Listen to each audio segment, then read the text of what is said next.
Hi there, my dears. Here we are at lesson 14. Things are starting to heat up. It says, God did not create a meaningless world. Now, for everybody who's grown up believing that God created the world as we see it, this is a real shocker. I remember in my early teaching days where I designed a 6-week overview course. This was so long ago. And at about the third out of those 6 sessions, we addressed the idea that God did not create the world, that this is an internal process. And one lady was so upset that she started weeping and wailing and carrying on and got up and ran out the back door, and we never saw her again. This was a big lesson learning for me, because part of what I had to realize is that this material was going to be very offensive to some people, and I had grown up with the dictum, never ever offend anybody.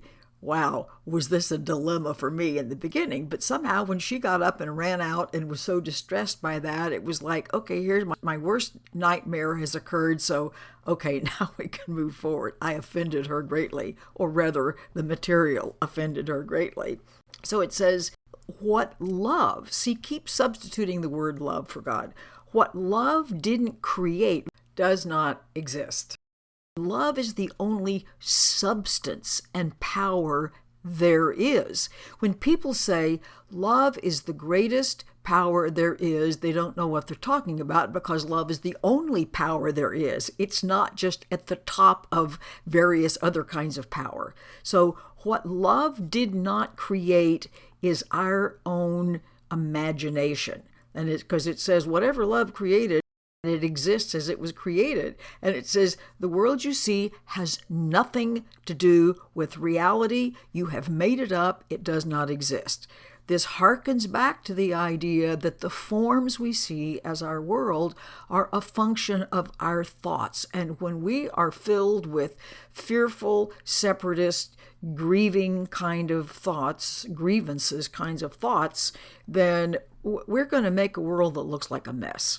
So it says, this is such a disturbing idea. Only have 3 little practices today, no more than a minute, because this is a huge idea in letting go of how we think things are set up, which is an independent world, and I just have to wander around in it.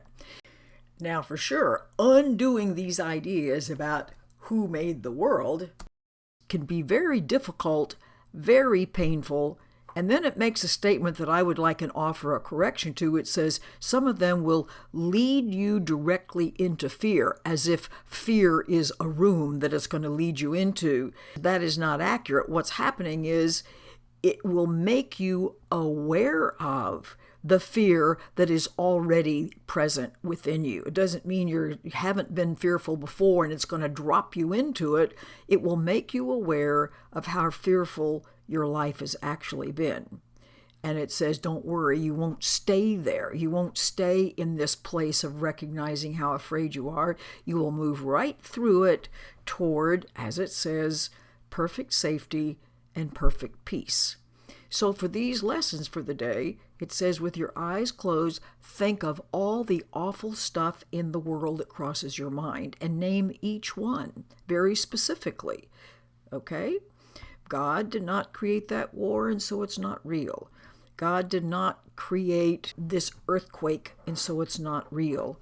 God did not create AIDS, and so it's not real. In other words, it says be very specific. Don't just say general things like illness. And do include anything that you think might happen to you, like God did not create a situation where I'm going to starve to death, and so it's not real. This is your list. All of these things that you're worried about is your, to use its words, personal repertoire of horrors at which you're looking.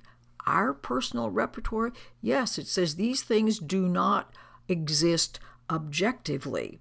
Some of these things you see are shared illusions, like there are a lot of people who share the illusion that a certain war is going on. And others are part of your personal hell.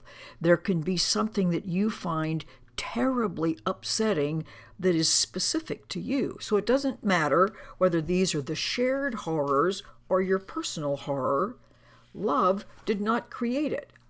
They exist only in our minds apart from his. Again, it's going to use that masculine gender. So you can just say this is being invented or made up in the little unloving corner of our minds, and therefore it just doesn't have any meaning at all.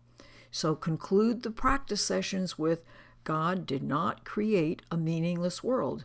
Love does not create a meaningless world, which implies that we are creating without love in this little corner of our minds. And this is what we are intending to correct, so that instead of living lovelessly, when I'm talking about the unconditional variety, not the romantic kind, we're living, for the most part, unlovingly now. And that's what we're going to change, so that the more actually loving we become in our thoughts, with more generous, with a greater outreach to our fellow man, the world we live in is going to change. There you go. Big ideas. Have a great day. Bye.